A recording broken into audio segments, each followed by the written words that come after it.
Welcome to the Wizard and The Priestess. I am Nula, and my co-host is Matt. Nula the Priestess. Why do you say it like that? I don't know.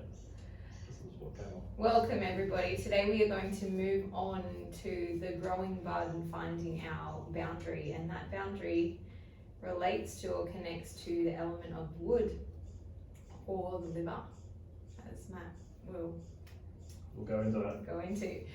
But essentially what we're talking about today is the emotion of anger and how that plays out in our day-to-day, how it is functioning, how it is dysfunctioning, and what that looks like, and how we have seen that express itself in the clinic. So before we go into that, last time you started with kidneys, because you're saying that's the start of the cycle. Yes. So can you do a Water. commentary on starts in the kidney Alright, yeah, and then goes to the liver. Go.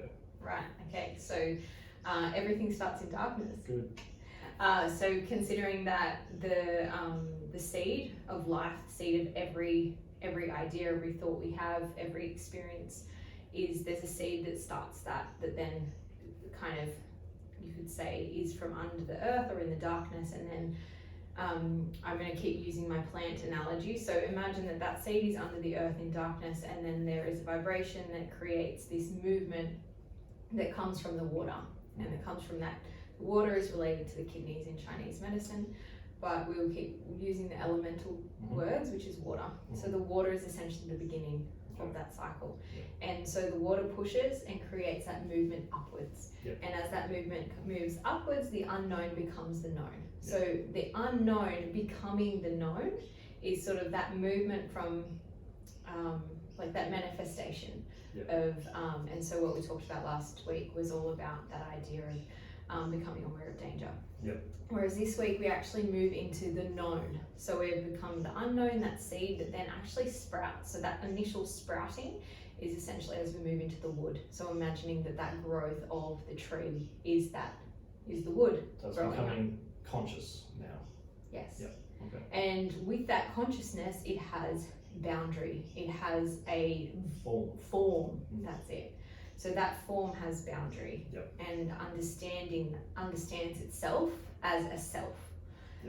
And so in the physical realm, we can look at that in terms of being a plant, and we can see this plant growing, and we can see that wood actually forming. And so as a human, we can imagine that, let's just take ourselves as humans as we are as adult humans today, that we actually have a physical form, and we understand that I start and I finish. So there's like my physical form starts and finishes, and what is around me, well, we can go many layers in that, but essentially just considering that physical form, this is where I am physical, and then outside of that, once you go past and beyond my physical form, I'm no longer there. So imagining that is my boundary. So that is essentially... Where does that stop? Well... I mean, from a physical form, our physical... Well, from the physical aspect, this is all my own... Like all the ideas of my own thinking coming together. But essentially the physical aspect, I would say it does stop maybe a centimetre above the body, because you've got the vibration of the cells, that atoms are actually there. You can actually feel someone. You can create energy, like you can bring your hands together. So that's your personal space. That is your personal space. Some people have a need for more personal space because they might be hypersensitive, and so when someone moves into their realm a little bit closer, but I wouldn't say that's their physical form. I would say that is more like they are more connected to that next layer, which will be starting in the aura. Which would be moving past their actual physical form. So when we're talking today, I'm talking about the physical form and the breaking of that boundary, or maybe not the breaking of that, but the awareness of where that boundary and form begins and ends. So like if I was to touch hands, like I know you kind of miss where you begin and end. And that is, but essentially that is my form. So in TCM, the way that I utilize this understanding is that the wood is correlated to the liver, and when the wood when the liver is out of balance or in disharmony, we start to see things like, oh no, when the wood is in function, it is growing strong, it is malleable, it is it has the ability to bend and move. However, it's still very stable. It has its roots deep into the earth that feels like that maintain its stability, but it can grow big and strong, and it's still like it can be bent, it can be moved. So what we want to see or understand is that we're meant to be that. We're meant to have a steadfast base. We're meant to have a strong foundation. We're meant to be like the tree that actually is really stable on the ground, but also can move with the breeze easily. But has the strength to maintain its form. So it's very adaptable. Yes. To the environment. And so when we think of, and then obviously we're correlating that to the emotion today, and that emotion from my perspective is anger. And what we find that anger exists when our current understanding of our physical form, when our boundary of our physical form is crossed. And it is both physically and kind of metaphorically as well. So like if that's when we tend to see things as a personal attack. Yes. We store that in the river. Right. So what I'm going to throw to you, Matt, is what does healthy anger look like? Healthy anger, for me, it is coming back to the boundary. And I think any emotion, let's say anger is correlate, will correlate anger to negative. Most people would. But with any negative, there has to be a positive. Always. So anytime you stand up for yourself, you could class that as a positive anger, let's say. So anything where you stand up for yourself, I would put into that bracket. Healthy anger. Right. And I guess following on from that, it's just holding your boundary, where what feels good and what doesn't feel good. You occupy your own space. And so, and understandable, if someone crosses that and that feels uncomfortable, then anger is the functioning emotion that will come through. And then I guess more than anything, from my perspective, it's how you use the anger. I could sum that up into one, two hyphenated words. Is that one word or two? Go. Self-esteem. Right. Our self-esteem is held in the liver. Okay. Our sense of self. Our sense of self. Right. And so when I see anger and the function of anger happening, a lot of the time it looks hard. It looks like a hard. It's like hardening of tissue. Could be hardening of tissue. In TCM2, the wood element is correlated to the ligaments. So what we tend to see is people can't move their body. So in clinical terms, that's like an osis. An itis going into an osis. Osis meaning hardening. Okay. So when the wood has been activated in a disharmonious way, and essentially initially when that anger is, when someone's crossed that boundary and the anger comes online, that's an activation. So there's an activation of the ligament to then activate through the body to get everything going in whatever way direction it needs to move. Also, that's if there is an intense emotion there, let's say anger, like an outburst of anger, there is so much energy in the nervous system at that time. The body wants to discharge it because there's too much energy in the circuit can blow the fuse. Blowing the fuse is essentially what we call disease. So it's an outlet as well. So when we see anger in this way and we understand it in this way, that a boundary has been crossed, now I understand that, we can then function from a different perspective. And then always is like one of the greatest things is to kind of feel the anger rather than action from it. Unless there is like, I'm going to come up with a really crappy analogy today. This is nice. I was just thinking of the car, being attacked by the car, but anyway, no, but it's more like, I don't know when this would be possibly like reasonable, but I guess in terms of if an adult were to attack a child and you were in the vicinity of that moment, there would be a part of movement that probably would move from anger or like, and then it would take you forth to action to save and protect that child. And yeah, so my point is that what I see in the clinic is generally, we sort of look at that. Anger is the overactive functionality of the wood. It's when there is like... Is that too much? Too much. Okay. So imagine like you have, like there is so much wood that there's actually no place. There's so many trees growing all in the one place. There isn't movement. Suffocating, right? Yeah. To a point, Yeah, and there's no malleability in that. Yeah. There's just like wood overgrowth everywhere. So essentially we need to cut down some of those trees so that we can actually see what is there, what is and what isn't. Yeah. But consider that as like so much wood growing, and also see that as like this really hardened exterior.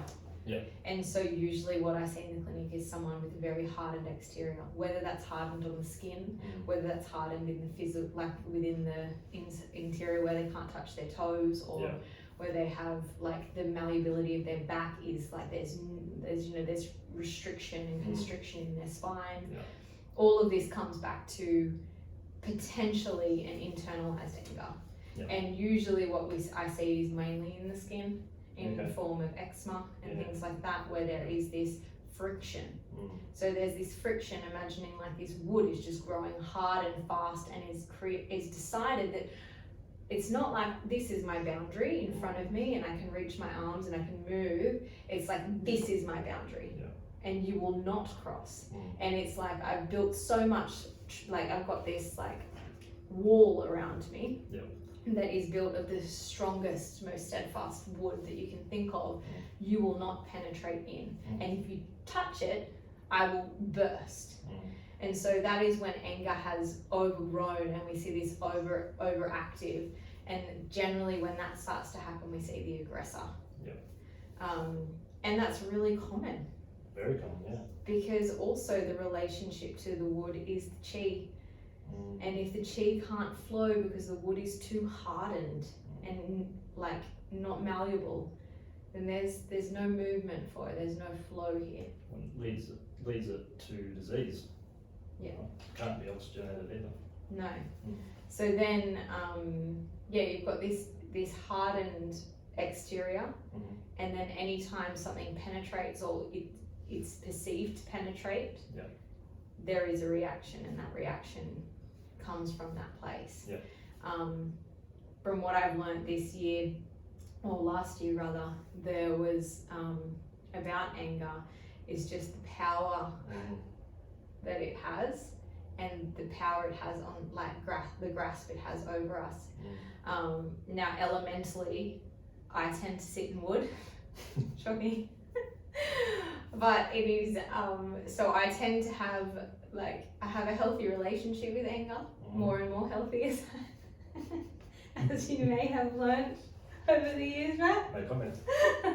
However, the way that I think I channel more and more. Smile at not do this whole thing. Well, I'm going to just go on my own little passage here. You go. But the way that I find that I can understand or utilize that knowledge is that the wood that I have set in place has been there to protect me.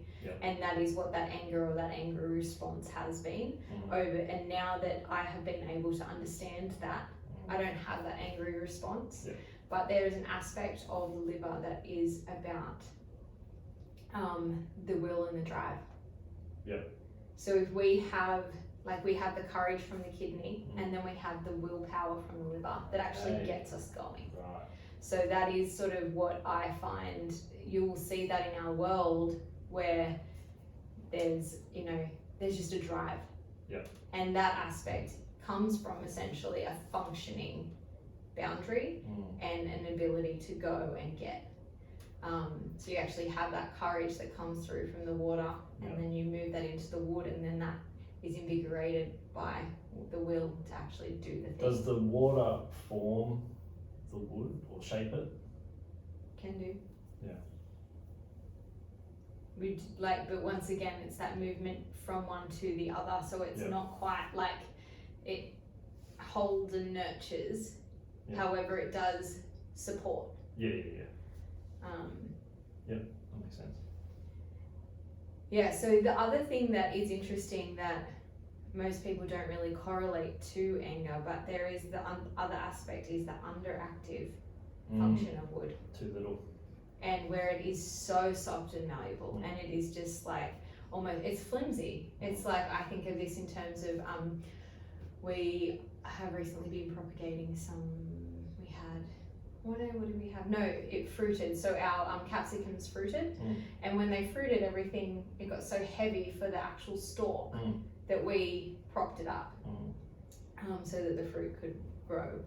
But like its form wasn't quite strong enough to hold the fruit that it was bearing. So yeah, we propped that with more wood.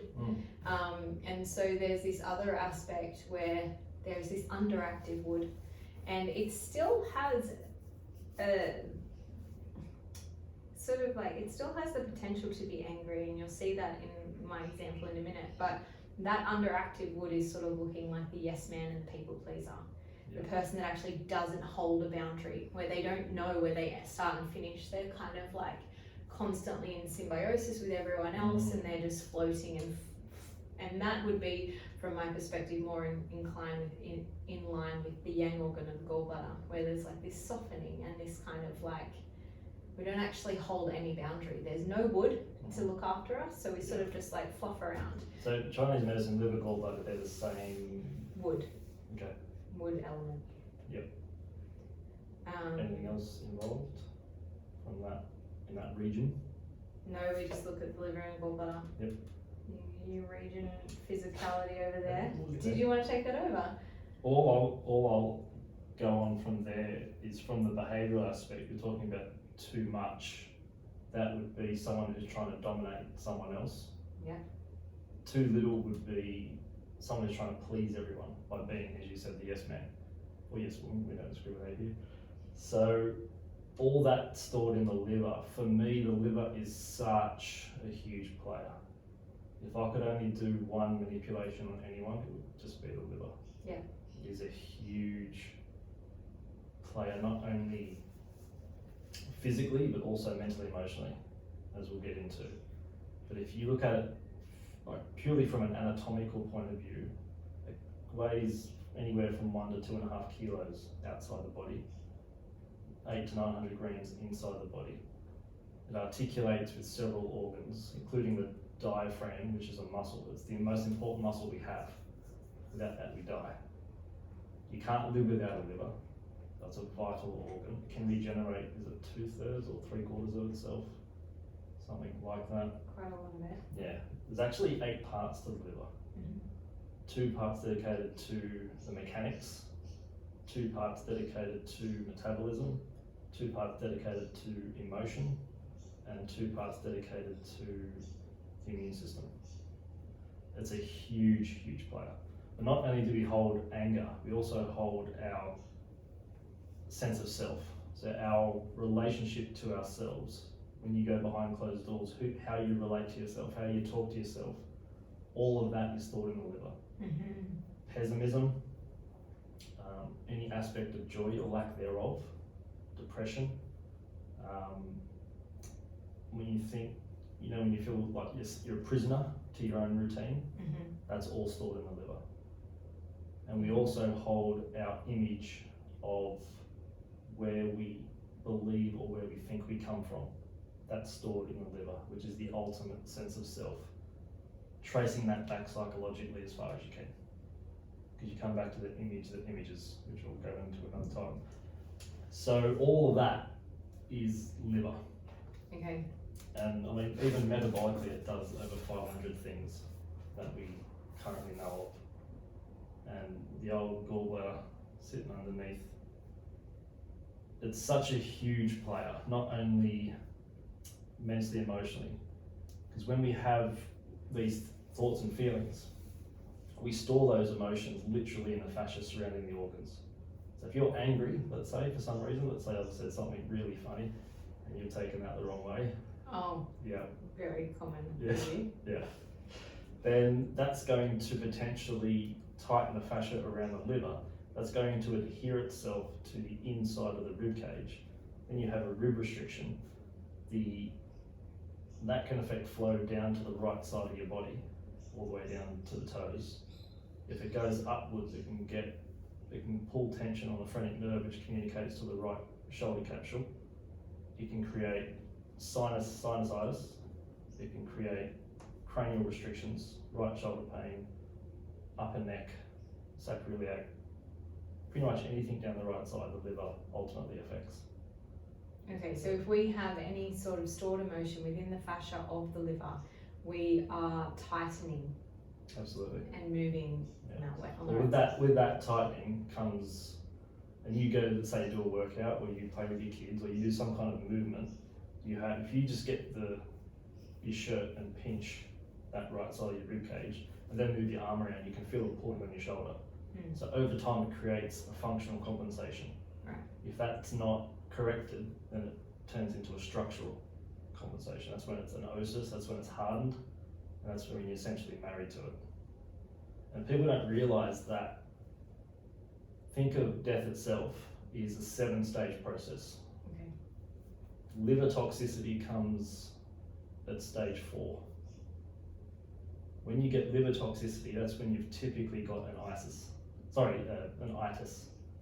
So bronchitis, conjunctivitis, all these things show up, and that's when typically our people reach out to us because they're showing symptoms of these inflammation, inflammatory diseases.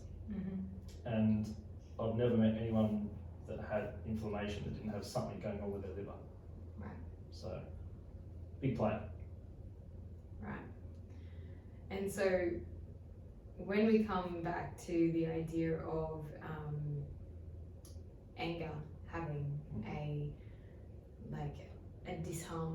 disharmonious function there, how so from my perspective, I would often look at anger being so everything from my perspective starts in the emotion. So it starts with emotion, or tends to, unless it's actual physical trauma.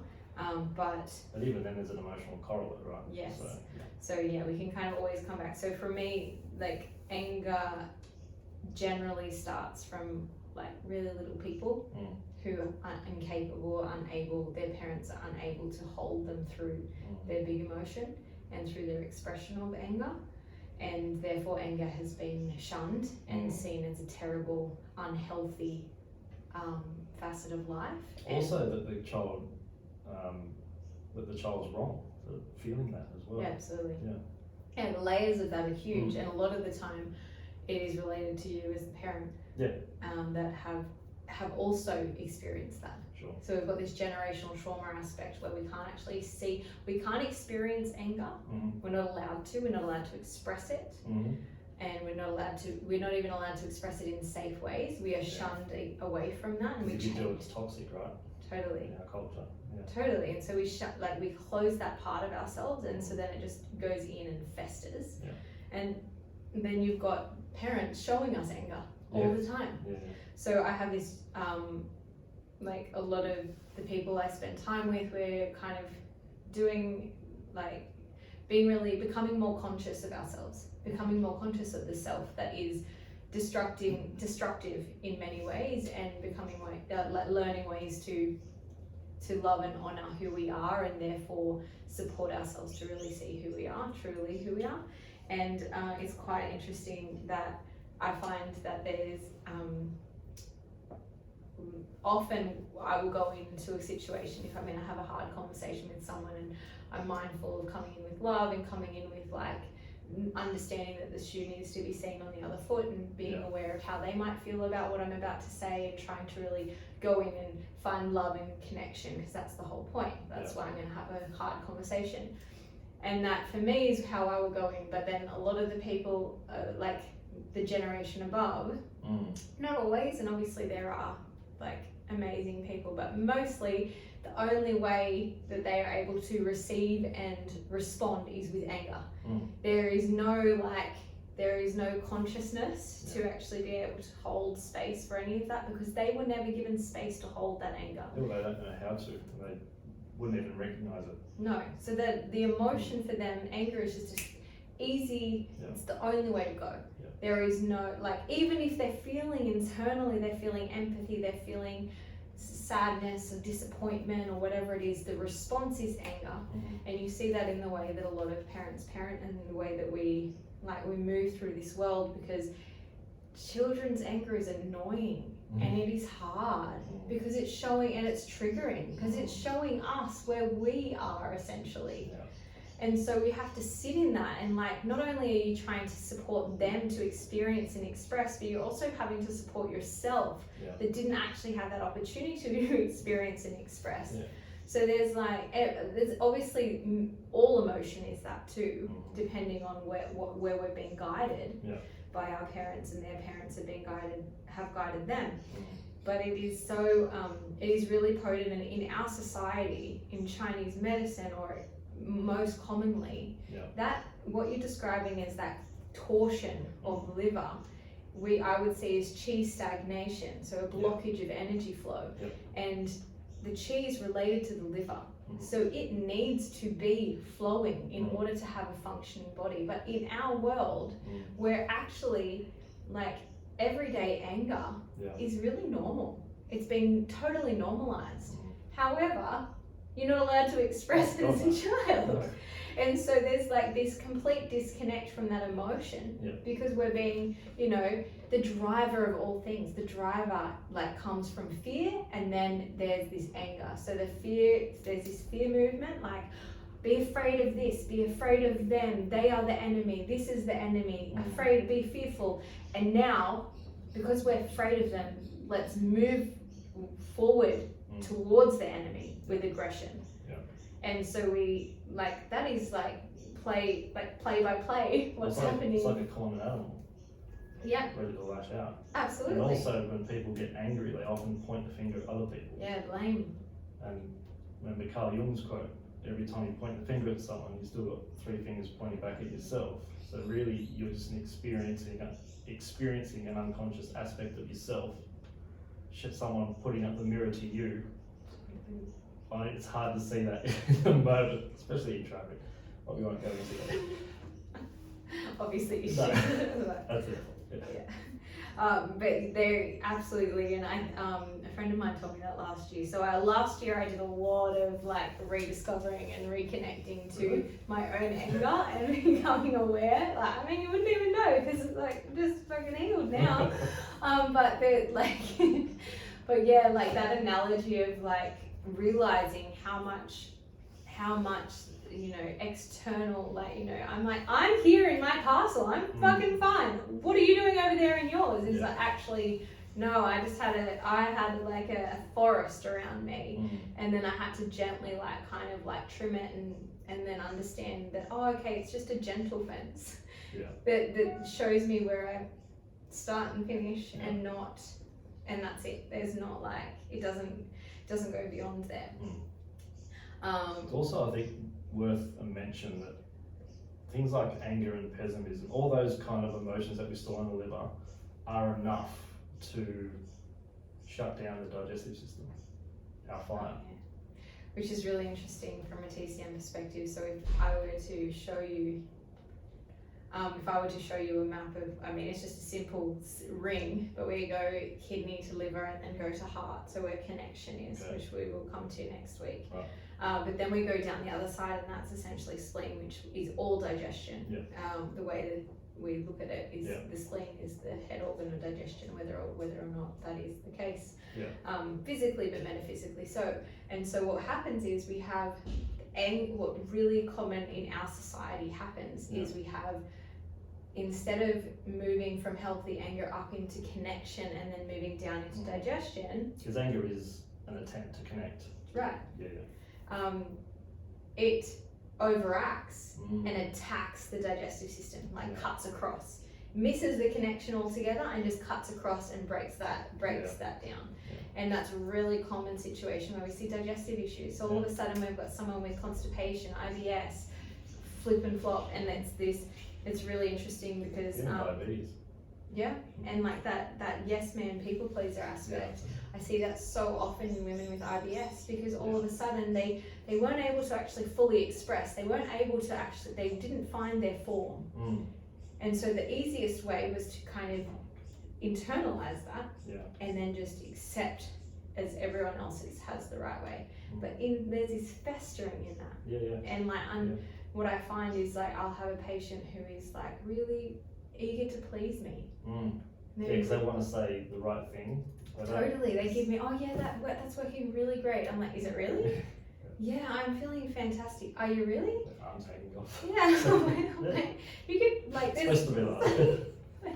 What is going on? Are you sure? And then I feel their pulse and look at their tongue or feel their body, and I'm like, you're not really okay. And they're like, but it could be worse. Of course it could be worse. Everything could be worse, but you're here right now and we can support you. But it is quite interesting because even a physiological reaction, that festering going on will shut off flow to the portal vein, which is a big blood supply to the liver. We've got like 1.5 litres of blood going through the liver every minute. Every single minute. Yeah, right. It's a lot. Yeah. 1.5 litres per minute. And if the liver can't function, the digestive system can't function. We had a digestive system before we had a brain. Yeah. So it's such a huge thing. Yeah. And also just even the restriction in oxygen, because the liver has connections into the anterior abdominal wall via the falciform ligament, and if that gets really tight, it shuts down diaphragm function as well. So the whole system doesn't get pumped. Yeah. Yeah. You're angry. That will make you more angry. Thanks for that anatomical class for me there. I'll have to get you to show me some pictures. What I was going to say. I just wanted to share. You know what, Matt? I'll write down anatomy lesson. Just we can go through the whole body. Okay, are you done? You saw it. Okay. But what I wanted to just touch on was that even when we're being a people pleaser, there is a piece of like friction happening underneath that. And so we think we're just being this sweet, cool person, but actually at the end of the day, we're weakening our wood, we're weakening our boundary, and we're actually weakening the system itself. So what we tend to see when that starts to happen is we start to see someone with really incapabilities of blood, incapabilities of their iron levels are gone, they're shot, and we don't know why. And it's like, well, actually, let's just go a little bit deeper. What are you doing? Where are you wasting that away? And a lot of the time is we're weakening our system. So you can either you can weaken your system through tightness, through like holding a really hard boundary, being the aggressor, blaming everyone else around you, sitting on your tower and looking down and being like everyone else is fucked. Or you can be the other way where you're like, no, I've learnt, usually through having an aggressor as a parent or as a caregiver, I have learnt to be quiet, to go with the flow and just like blend in to the point where I'm like a soft seedling that can't actually hold myself up anymore. So we sort of see and what I tend to see with someone that is like really impacted by anger themselves, and you can see the frustration and their bodies are like tired and they might be showing signs of like internal or repressed anger, which is usually skin. You start to see these people, but they flip from being like so hard to being exhausted. To being so hard to being exhausted. Because they're either completely on or completely off. Right. Yeah. And so we're turning on so many different aspects of the system, but obviously from our perspective everything is holistic, so that's why Matt can start talking about the poo-poo valve and all the things. It's like being pressed on and impacted. But I just want to, just being really mindful of the fact that whilst we are saying that, well, from my perspective, anger lives or is part of the system of the liver, it is essentially impacting the whole. and we will continue with every emotion we feel will impact the whole. It just kind of I would say the disharmony starts in that organ, or starts in that area, or starts with the element of wood. So quickly, what's a quick liver tip for people who are resonating with what you're saying? Oh, like angry people? Yeah. Stay calm. Say that. Take a deep breath. Oh, I think count to 10 is a really good one in the moment of being triggered and frustrated. 10 breaths, yeah. Being really aware too that trigger is beautiful information to tell you what's going on for you. And I often recommend patients, one, come and get acupuncture. It's really powerful in softening the liver and getting that chi flow happening, which then in turn will keep supporting and softening the liver. So I really like acupuncture for that. But then I also find that notice when you get pissed off. Notice your triggers. They're showing you something so much deeper than you're willing to see at this moment. But if you're willing and open, if you're hearing me right now and you're listening and you're like, wow, that's me, I'm an angry person, just get connected to what's triggering you. And it just starts there. And then you can come in and we can figure it out a little bit more. But I would say that. And then I really like lemon water. It's beautiful in the morning. Huge Chinese medicine aspect is to drink lemon water every day. It's massive, and I find, like, I often use the analogy like, okay, when you wake up in the morning and you just have that lemon water, it's sort of, you've had all these workers working really hard all night and they've cleared everything up, and there's just the debris waiting for you to like rinse it out. And so you use this beautiful cleaning product of water and lemon, and then you drink generally warm or room temperature, and you drink that through, and it sort of just collects all the rubbish. It's sort of like the rubbish truck that collects all the rubbish and clears it out and moves it through the system and out. So yeah, lemon water is a big one, acupuncture is a big one, catching your triggers or just being aware of what's triggering you. And it's not about too much about the why, but just write down. I would recommend write down 2 or 3 times you get triggered and just sit in that. See what is that triggering me? What do you recommend, Matt? Well, the first thing that came to my mind when you were talking there was people who don't sleep very well, particularly between 1 and 3. That's when the liver's most active. So between 11 and 1, it's the gallbladder. 1 and 3 is liver, and 3 and 5 is lung. So people that often consistently wake up at those times and usually can't fall back to sleep very easily, check that organ. You can detox it. Anything dark leaf and green dark leafy and green would make more sense. That will help the liver. Water will help the liver. Breathing will help the liver, because your liver will detox literally everything you put on your skin and everything that you eat. So eat organic and don't put stuff on your skin. Pesticides are really bad for the liver, so organic would be the way to go. It's just simple things. Oh, I mean, let's just go back to the pillars of health. You got episode 2 and 3. You can go straight to. From a psychological viewpoint, if you find someone who's triggering, right? So let's say you triggered me. Never happens. Never. Then I would write down 3 negative things and 3 positive things. How big is your book? I've got novel 6 coming out. Titled Miller. 3 good things, 3 bad things. Yeah, 3 positive, 3 negative, and then and then do the same for myself. And what you will often find is the person triggering you is just you. Yeah. It's just aspects of yourself every single time. Yeah. Once you can identify that, then you're ready to actually grow up and say, oh, that is me. Right. They're showing me. Yeah, I'm just pointing the finger and the 3 fingers pointing back So at me. next time you point, use your whole hand. I'm very mindful of that. Yeah. Is it you? The claw, yes. I hope that was enjoyable, and if you're an angry person, just know that you're not alone. The world is full of angry people, but know that you can also channel it into really great things. So power to you for seeing that in yourself, and